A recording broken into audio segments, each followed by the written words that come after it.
नमस्कार दोस्तों, आप सबका द सिनेमा एक्सप्लेन में स्वागत है। आज मैं एक्सप्लेन करूंगी एक हॉरर मूवी जिसका नाम डोंट नॉक ट्वाइस है। इसको डायरेक्ट किया है कैरा डॉग डब्ल्यू जेम्स ने और इसकी IMDb पर रेटिंग 5.1 आउट ऑफ 10 है। तो चलिए मूवी की शुरुआत करते हैं। इस मूवी की शुरुआत जेस और उसके पति बेन से होती है। जेस अनाथ आश्रम आई है अपनी बेटी क्लोई को अपने घर अपने साथ ले जाने के लिए।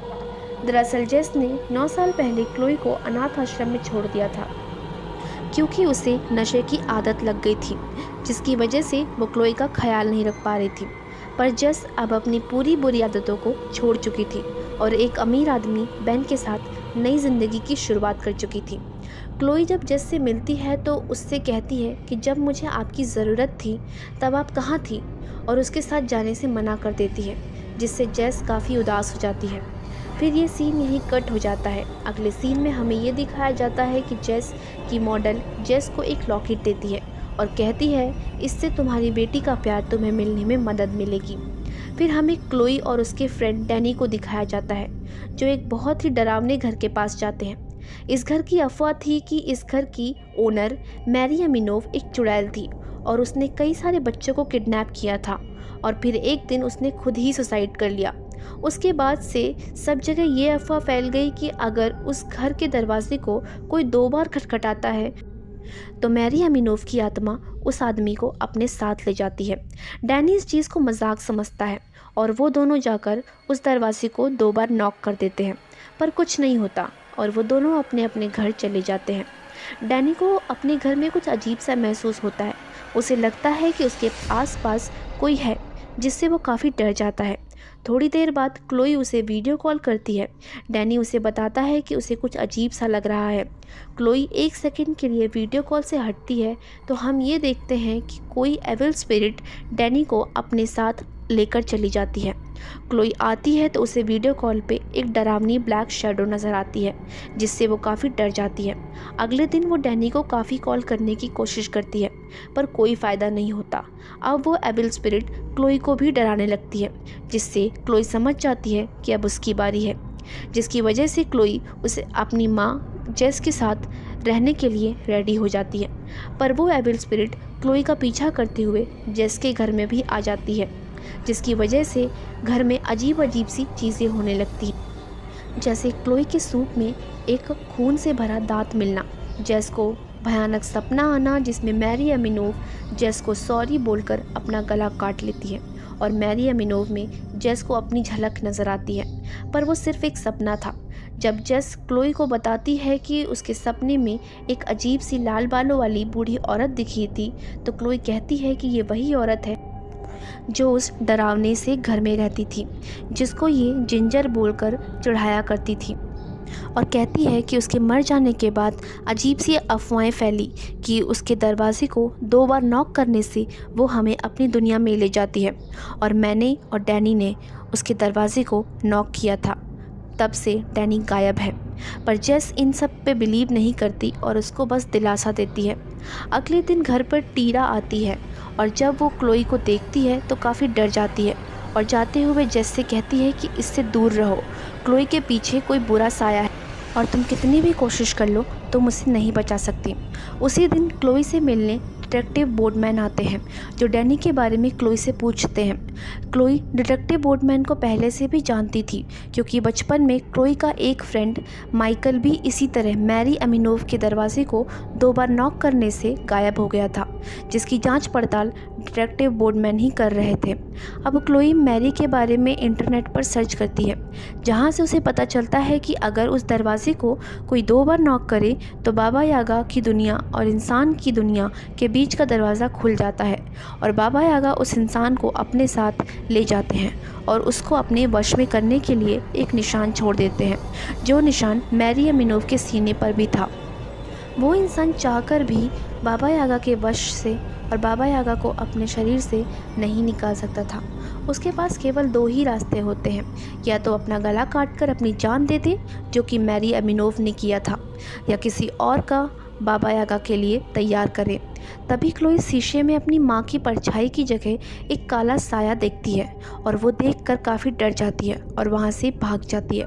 अगले दिन हम ये देखते हैं कि जेस की स्टूडियो में रखी सारी मूर्तियाँ अपने आप ही हिलने लगती हैं और जब जेस अपने स्टूडियो को आती है तो देखती है कि सारी मूर्तियाँ टूटी हुई हैं और नीचे ज़मीन पे लिखा था कि वो मेरी है।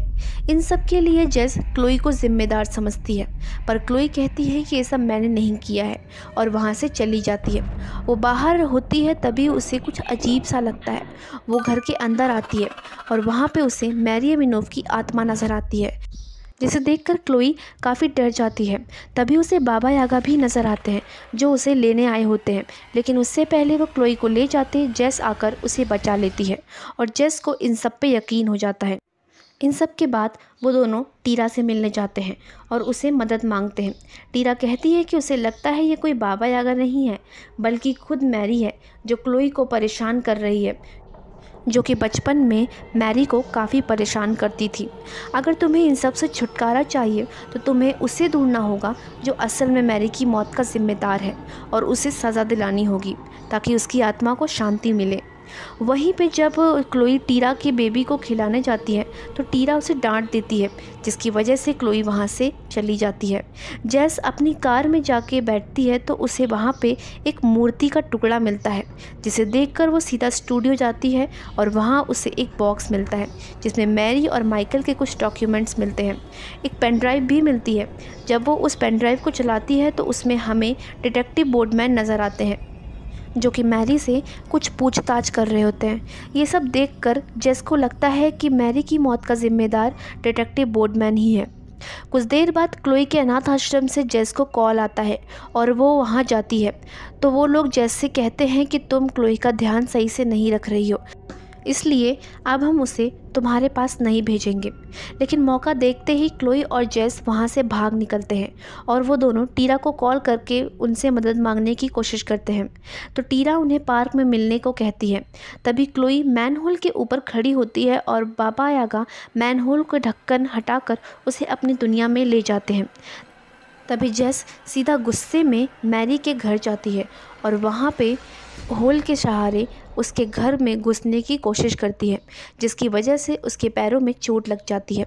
तभी वहाँ कुछ पुलिस वाले आ जाते हैं और वो जेस को अपने साथ ले जाने लगते हैं, पर जेस जाते समय उस घर के दरवाजे को 2 बार नॉक कर देती है।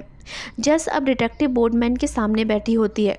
डिटेक्टिव बोर्डमैन कुछ देर के लिए बाहर जाते हैं तो हम देखते हैं कि जेस अपने उसी चोट के खून से कुछ लिख रही होती है और तभी बाबा यागा आकर उसे ले जाते हैं।